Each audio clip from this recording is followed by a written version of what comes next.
start with some of the backend things. So we will start with OSGI configuration. Now, what is the purpose of OSGI configuration? So we will understand it with the help of an example. Okay. Consider you have some API like third party which you wanted to connect to. Now that third party has some URL and some username and password. Now, what would be the best? Now that URL and those credentials are different for lower environment to the prod environment. Okay. Now, what do you think is the best place to keep those URL and the credentials? Would you hard code that in your code base in your Java files, or would you thought of placing those inside some configuration file? Okay. Yeah, configuration file. So AEM provides OSGI configuration, which helps us to keep all these configurable things or configurable values as part of OSGI configuration. And the best part of this is, one thing is that of course you do not have to hard code in your code, and the second thing is that you can change the value of these at any point of time. So consider you have the OSGI configuration and there is a username password, and somehow you mistakenly inputted the wrong password. Now your application is live, application is up and running, but in that application that when you are trying to connect to the third party which makes the use of these credentials, you are not able to connect because the password is incorrect. So you don't have to worry, because your credentials, because this username and password is a part of OSGI configuration. So you can make the change in those password field at any point of time without even restarting your server. So without even making any change in the server, you can easily make the changes inside the OSGI configuration, and the changes will be immediately picked up by your code. Okay. So let's understand it with the help of an example. Let's consider that there, as we just discussed, let's consider that there is some username and password and some URL. Now, first is that we have to create a OSGI configuration Java file. So here what I did is, just now I created a sample configuration. And this is this is not a class, but this is an interface. We use interface over here. And here we have to make the use of this annotation, that is object class definition. By using this object class definition, it basically makes this class an OSGI configuration class, and here we gave it a name, that is sample configuration. You can give any name to your configuration. Okay. Now, by using this object class definition, annotation, we made this class an OSGI configuration. Now, which all properties will be dynamic, or like whose value we can dynamically change at runtime, are basically these. So these are the attributes, you can call it as attributes or values of this configuration, and you need to make the use of annotation, that is attribute definition. So by using attribute definition, these will become the configurable values that you can change on fly. Their value can be changed on fly. I will tell you how. And the time, like on runtime, you can change their values, and our code will start picking up their value and will start behaving according to that. So anytime you can change this, and you do not need to restart your server to basically start reflecting the changes. Okay. So here we have to use the attribute definition, and I gave this as the display name. This is my display name for this property or for this attribute. And I said that the default value, in case if nothing has been inputted by the authors or the developers, then this will be the default value that will be used for this configurable property. Same way, I use the URL endpoint, URL username, URL password, and some URL key. Okay. And now what I will do is I can go to my service, like sample service. Now I've created this configuration, but I have to use the values of this configuration. Like this is my value of my, this is an attribute. So I have to use the value of this configuration somewhere in the code. So inside the service, to refer, firstly to refer that Osj configuration which we created by using this object class definition, what annotation will we use is @designate, @designate, and here we will say OCD, because if you can see, it is object OCD, object class definition. So OCD is equal to the name of your configuration, that is sample configuration dot class. So by this way, what we said is now our service is now enabled to refer our configuration, that is sample configuration. Okay, this sample configuration. Now in the init method, let's use the init method, and let's say we plan to receive the configuration over here, and let's make a private variable. Private, what is the name of this? Sample configuration and config. Okay, sample config. Now here,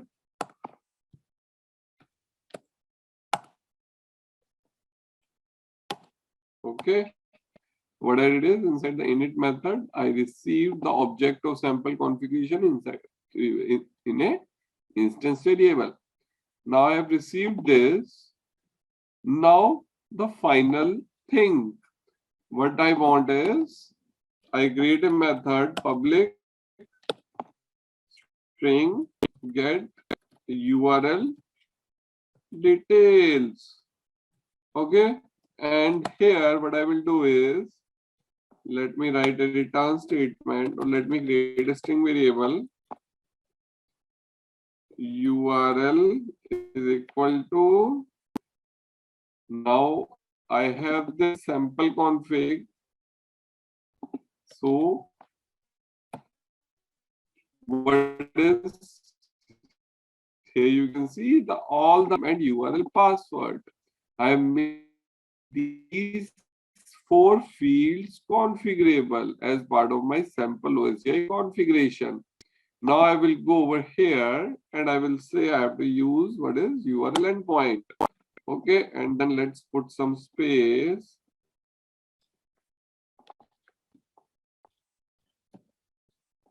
And sample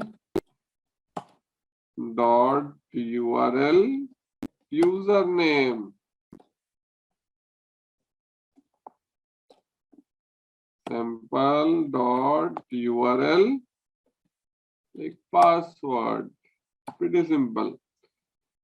So here, let me say sample URL details are as, okay. What I did is, here I created this Osj configuration with all the attributes, and I said that the default values of this attributes or this configuration values are these, in case if nothing is being inputted. What I used is, I used the @object class definition, and inside my service, to refer the Osj configuration, what I use is @designate. OCD is equal to the name of the configuration. Now I received the object of this inside an instance variable of my Osj configuration, and then I created a simple method and received or created a simple string out of the values of the Osj configuration, and I said return is the URL. So I returned the URL over here. Okay, so whatever the string I created, and this string is what I created by using the Osj configuration values. Okay, Now this is my service. Let's call this method inside my sample model. So here, let me write public string get URL. Okay. And here my this is sample service dot get URL details, and let me return it to let me return it over here. And in the sample word, let's go inside the sample word, and here let me say URL detail my model dot URL, because what is the method I created is get URL. So similar, so to simplify, I use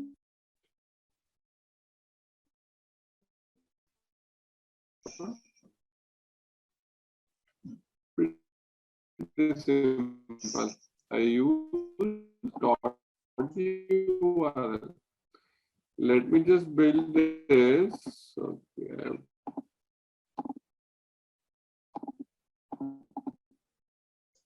Okay. So here. One question, sorry. I think I forgot this one. So in the HTML file, we are referring to the model class, right? Yes. So every time the HTML is loading, the one object is created, or? So every time? Every time that the HTML is loading, so one object is being created. Yeah, for the Sling model will be loaded, the object for Sling model will be created. But for service, only a single object will be created. Okay. Okay.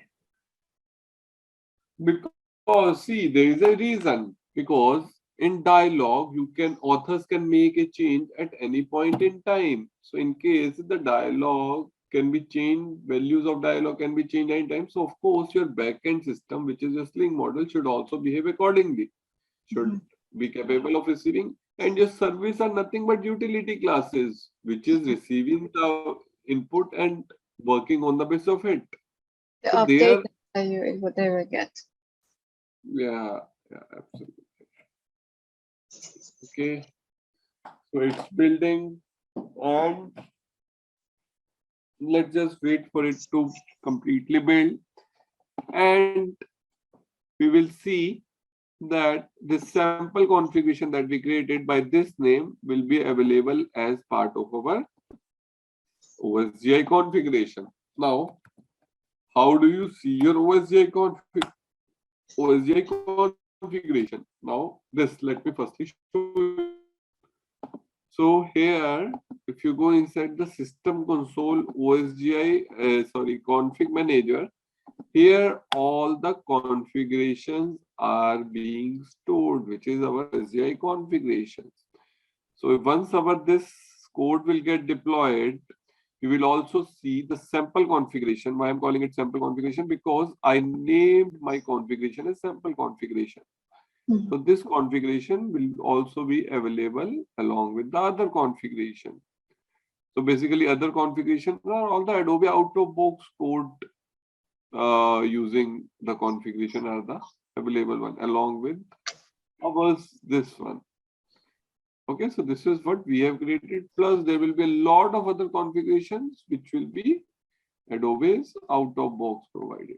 Okay, so our code is still building, but here you can see these are all the out of box Adobe's configuration. See, we have our code and we made our code configurable by using Osj configuration. The same way, Adobe also makes a lot of configuration. So those configuration are like over here. Here you can see, like this is one configuration.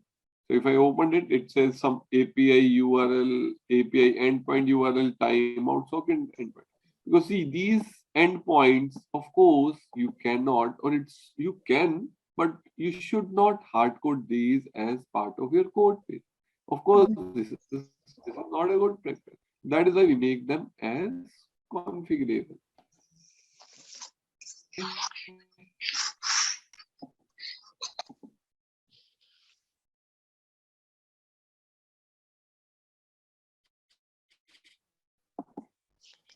Okay, here.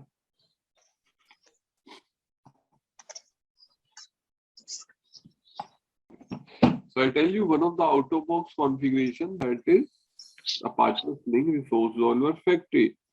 So if you remember in the last session, we discussed that in case if you overlay any file from libs to apps, then the one inside apps will start getting preference, because our code execution firstly reads the file or tries to search any file inside the apps hierarchy and then libs hierarchy. You remember this concept? Yeah. Now, why is it that firstly apps get preference and then libs? So basically, internally, Adobe has made a configuration for this, and this is this resource resolver factory configuration. If I open this, here you can see resource search path, the list of absolute path prefix applied to find the resource whose path is just specified with the relative path. The default value is it. So here it says the sequence in which you will mention the path. In that sequence, our execution will tries to search the files in that hierarchy or in that sequence. Okay. So firstly, it searches inside the apps and then inside the libs. So this is an out-of-box Osj configuration provided, which takes care of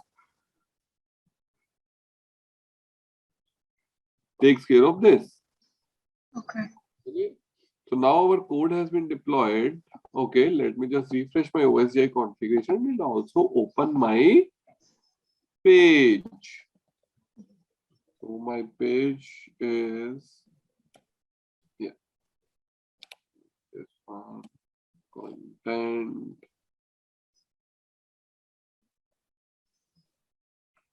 Yeah, let's open the test page, and this is my Osj configuration. Now if I search sample, yeah, here you can see the sample configuration, the one that we created over here. And what all attributes are there? The first one is URL endpoint. Second is URL username. The third is URL password, and then URL key with their default values.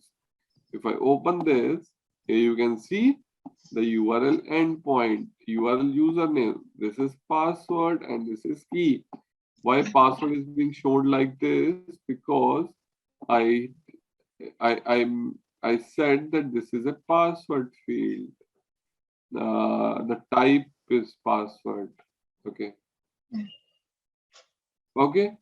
So now if I open my component over here, so here, okay, URL details are as, okay. Oh. So my URL details are not getting retrieved. So somewhere some issue is there in my code. Let me just edit this and save it. Okay. So my code is not able to read this. So somewhere there is some problem. Let me just check. Sample configuration. Okay. So let's me just save this, because I think we did not save it. And also let me just refresh it.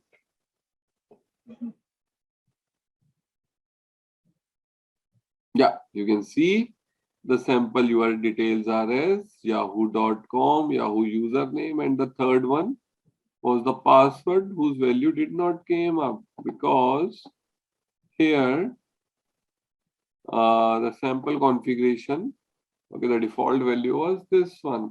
So if I input, I can input over here, like now inside the sample configuration, Now, if the CM or the developers or the authors think, oh, this endpoint URL is not correct, it should be Google. Mhm. Similarly, the username should also be Google username and password should also be Google. Okay. Okay. So if I will save this and if I will parallelly at the same time, if I will refresh my page, it will start giving me updated values. So you all the things, all the updated things have started coming up. Google.com, Google username, and the third one was Google. Like here I have my password. I use the Google as my password. Let's use Google password. And let me just save this. And immediately you make your changes. Your changes are available as. So see how easy is it to easily make changes inside the OSJ configuration, and that like you can change them on fly and those value will start coming or your code will start respecting those updated value the time you make changes in that. So basically with the help of OSJ config you do not have to restart your server for making any code change. If in future the URL or the password of these any of these things changes, if you think that okay there is some variable or some value whose value can change sometime in the future, so best is to make it as uh, to make it configurable as part of OSJ configuration. Mhm. Okay. Okay. Okay. Any questions till now?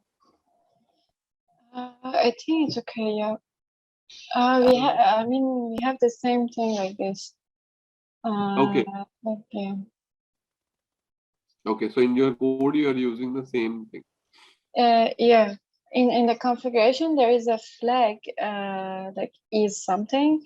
So if that thing is checked in the configuration, then in the code is checking that if that flag is coming as true, then it will show like some sort of list, for example.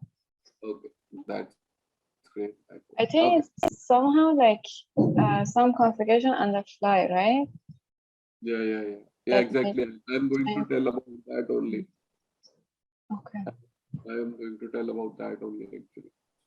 Now, till this point, we understood how you create configuration and how you refer or how you can make the changes in that on fly. Now, another question that arises that should have arisen in our mind is that okay, this username, this password, and this API endpoint. Okay, now we have made this configurable, but what about if we have to make these values configurable as per our run mode? Like if we have an author or if we have a prod, then on prod I want a different value, and on lower I want a different value. Of course, what you can do is every time you are on prod, every time after deployment, you can make changes in your prod. You can make changes in your configuration to make those configuration as per prod. And similarly on lower, you can go inside again inside the system console config manager and change over there and to make the configuration as per lower environment. But that is of course not a good solution because this configuration should see the problem with this would be that okay after first deployment you made the changes inside the system console on both prod and lower. Now again when the code will get deployed, the changes will get overridden. The changes that you will do won't sustain there after you do a deployment. Every time after deployment you have to make the changes. So Yes. that is of course not a good solution. Okay. Yeah. So the best is that you make these configuration value as part of your code base. But what if you want to make this configuration available or configuration value available as per run? Okay. So they have provided us with a module that is UI content. UI, sorry, not UI content, it's UI config. Where is the UI? Where did I accidentally deleted it or what? It should be inside core, right? Just a minute. Okay, it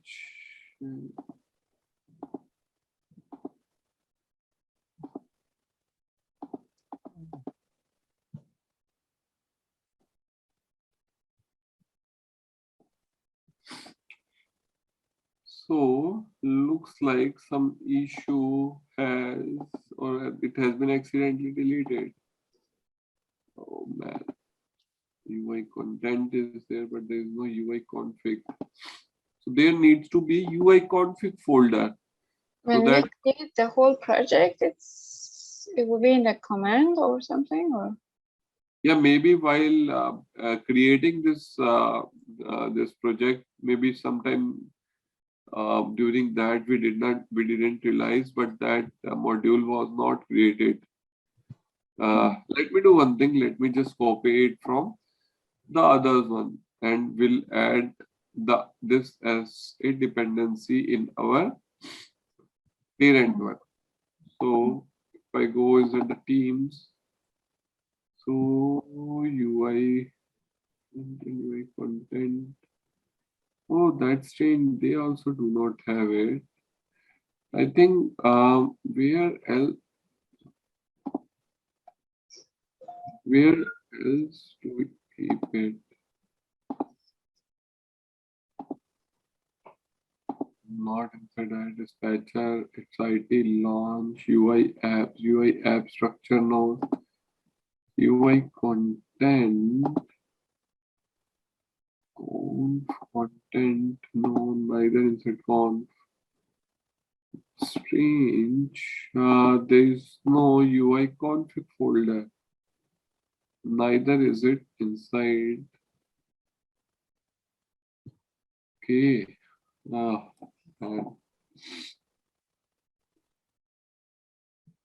okay. Let's go inside our CRX. Let's see if it's over there. Let's duplicate this and go to CRX/DE.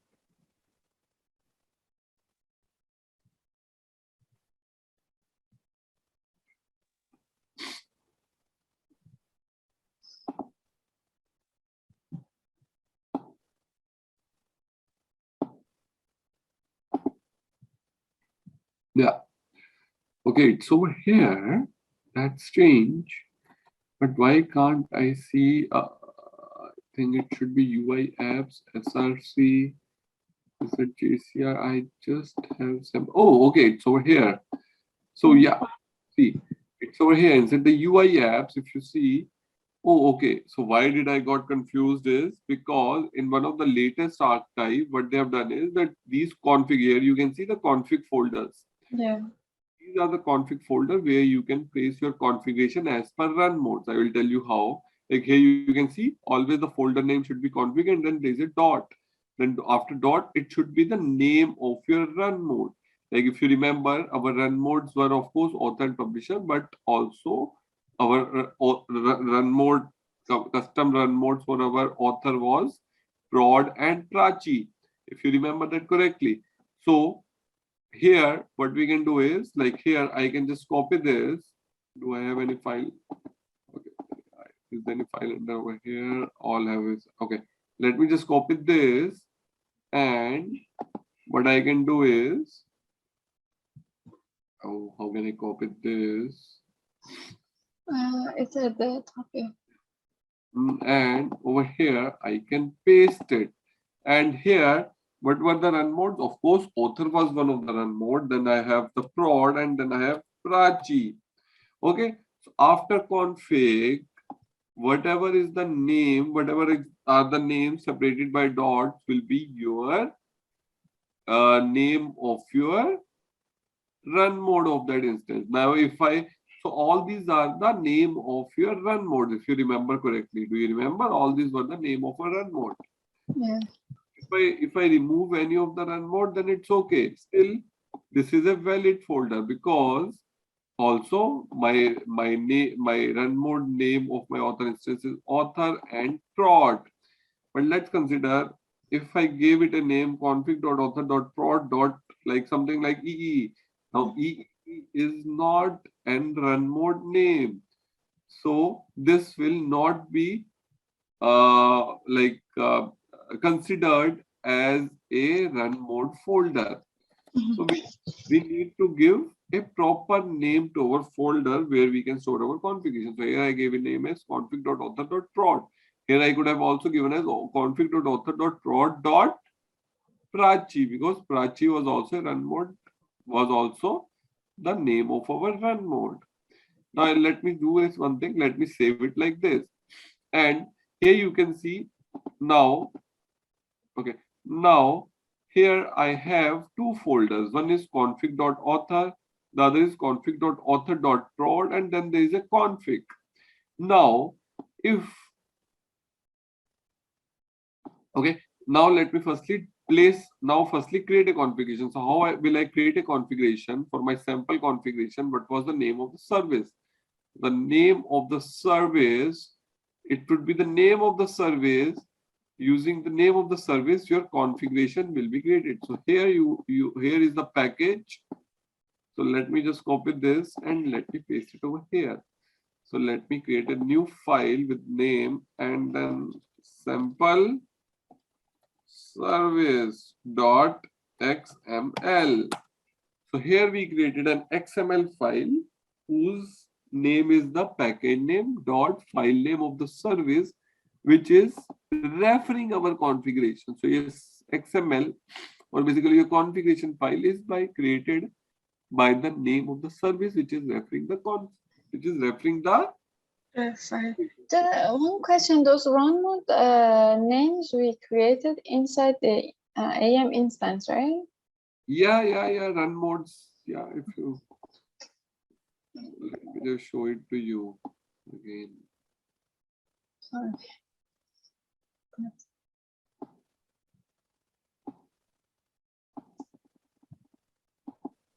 Okay, let me just open it over here again.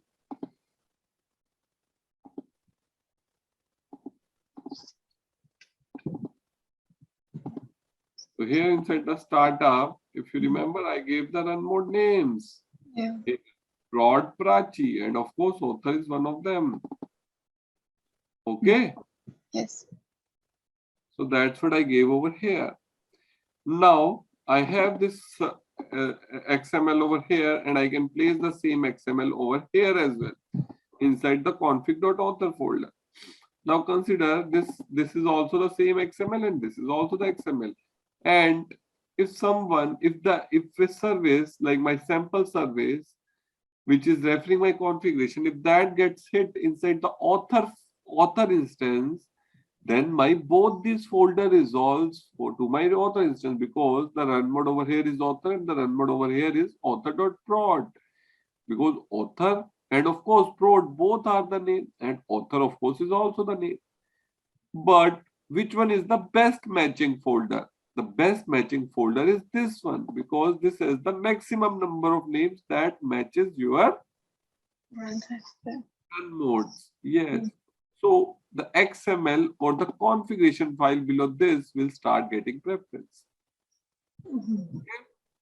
Now, if I have the same configuration inside the config folder as well, but it doesn't matter, the best match one is this one.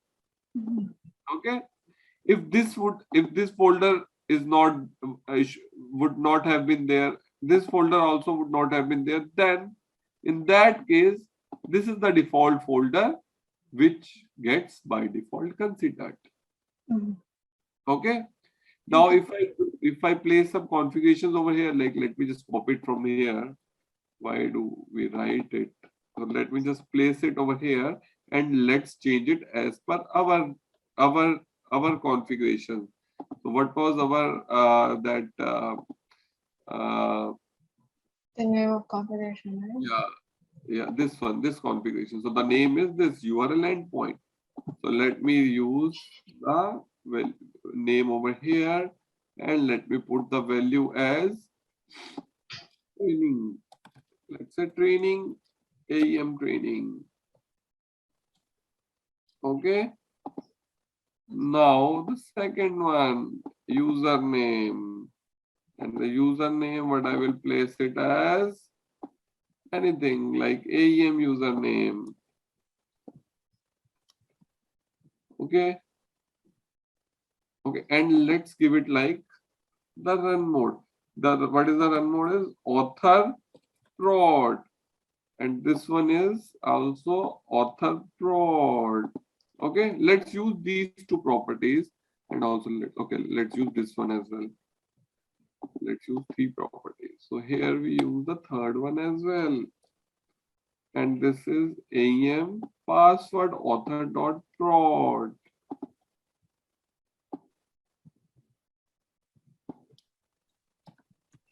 Okay, now this is what configuration I created over here, and the same configuration I create over here, and the values are only over here. Now you tell me if I will deploy the code, which values will be picked up and displayed in my code base? These values or these values? Of course, these values will no longer be displayed because these were the default value and these will be used in case no configuration is present. But in our case, the configuration XMLs are present. So the values from that will be picked. In case if no configuration folder is matching as per run mode, then okay, by default, the config folder will match. But conditionally, it should have the necessary XML or the configuration file. Now we know that okay, this folder is also matching with our run mode and this is also matching. So which one will be considered? The first one, right? The one which matches more. Yeah, the one which matches more, that will be considered. Consider if there is also a folder with the name config.author.prod.prachi, then that folder would be considered. Okay, that means on the basis of run mode, you can trigger or you can use different configurations. So in case like if you have author on prod, you want some different credentials, and on lower you want some different credentials to be part of your configuration, you can make your configurations run mode specific. So this is config.author.prod. You can make config.publish. If you remember, it was some name Lokesh, like the alias name of publish. If you do not remember, let me just show it to you. Do you remember? Yep, that's inside the folder. So here. Okay, so here I could have created a folder as config.lokesh or config.publish.lokesh. Both the folder would have resolved in case of publisher. Okay, so the code is getting deployed, and after that we will see. So what we did is we made these configurations run mode specific, that which value will be picked under which run mode or under which instance type or depending upon run mode. So that we have created run mode specific.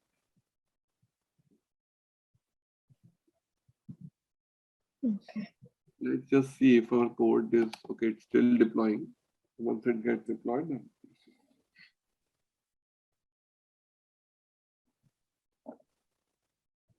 okay. And also always remember the important thing, which most of the developers tend to make mistake, is the name of the configuration file is always created on the basis of the name of the service which refers that configuration, not the configuration name. So see, our configuration name is this sample configuration, but which service is referring, that by using that is the XML name that gets created. We need to refer the service name, not the configuration. Yeah. Why is it so? Because multiple configuration or multiple service can refer your configuration. Now we'll consider there is a service A and service B. Both need to refer this configuration now, but they need to have different values. So that's why we create the configuration service-wise. So service A can have its own XML, service B can have its own XML, and they can have different values in the XML, but ultimately they are referring the same configuration. Got my point? Yeah. there can be like other services that referring to this configuration, right? Exactly. Doing different things. Exactly.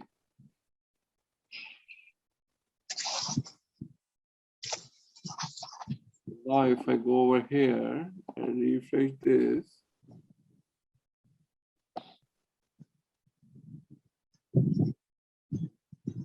you can see AEM training, author prod, AEM username, author prod, AEM password, author prod. This one is getting configured. And also, if you remember, like we changed our sample configuration to Google one, but now you can see after we deployed code, it got reverted back. So anytime you can make changes, but after deployment, those changes will be reverted. So that is why you can make the changes on fly, but those changes should also be a part or committed in your code base. Because if you won't commit those on code base and you will directly make those configuration changes over here, then the next time when the deployment will happen, it will be lost. Yes. True. So this was the concept of Osj configuration, of how you make the values configurable in your AEM. So just one more question. So if you want to implement this concept of like this sample service XML files, so before this we need to have the concept of run mode thing, right? Otherwise there's no point. So for Osj configuration, you mean? Yeah, like this on the fly variables. Sorry, come again? I mean, like if we want to use this Yes. service, like sample service XML files, Uh-huh. for this, I need to have like that run mode things, right? In the startup, the one Yes, that you named. yes. So see, if you see, it doesn't, it's okay even if you do not have the run mode, then also you have at least the config At folder. least config folder. XML inside the config folder. So by default, it will not work differently for run mode, but at least it will make your files configurable, or it will values configurable. It will make your values configurable. Okay. So Okay. we just want differentiate run mode. Is it run mode on author or is it like in the, for example, on the publisher? Yeah. Mhm. So on any basis, like whatever your run mode name is, according to that, you can create the folders. Like consider I have this config.author, and let me also think of creating an config.author.abcd. Okay, so here I'm saying that there are two run modes for my instance. One is author and the other is ABCD. But consider that the author instance does not have any run mode name ABCD. So that folder, it doesn't mean that that folder will be resolved. But since you are giving an invalid this run mode name, so and one run mode name author is correct, but the other one is wrong. So that folder would never be resolved because you gave a wrong run mode name that is not available in your code base, or sorry, not in code base, but your instance does not have that run mode name. Okay. Okay. So the best matching and all the all the one that matches, that folder will be considered with all the run mode names matches. Yeah.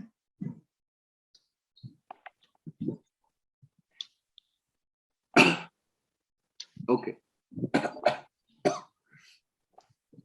Sorry for that. Okay.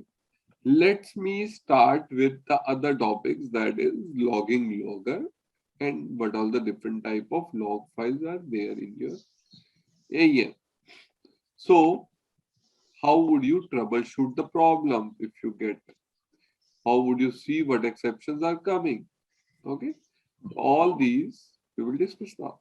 Let's start with and let's see which all we can complete. So in AEM, if you go inside the CLX quick start, I told you do it very carefully because there is a repository folder and all your tar files, basically all the repository data is being stored under this repository folder in the form of tars. Always use this CLX quick start folder very carefully. Here, the important folder for us is this logs folder. This is pretty important folder, pretty, because all your log files, everything that you do in your code base gets printed inside the logs file. Okay, so inside the log, if you see, there are a lot of logs. Yes. There are a lot of log files, but the main ones that we use are the one that we will discuss now. So the most important one that you would be using on regular basis and that you must also right now also must be using is this error.log. So any functionality do you do, any page that you refresh, anything that you do gets logged inside this error.log. So this error log tell you each and every information about what you have done or any functionality that fails, all your custom code, all that thing gets printed inside error.log. So here, if I open it, here you can see all the information what all is happening behind the scene or within AEM gets printed inside the error.log, and also all your application related log.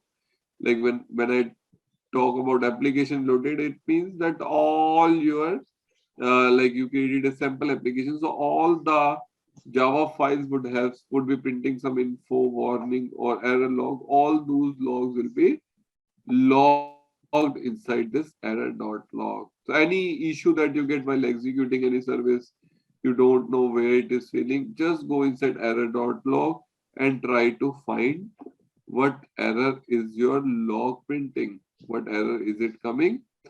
So all that will help you debug your application. Okay, so all the application specific log gets printed inside error.log. We will discuss more about this error.log. Okay, but let's firstly understand the other thing, other type of logs as well. So error.log is of course the parent, like you can say it contains the most important log. Every application, all the application that is running, all those logs get logged inside the error.log. So all the application specific logs get logged inside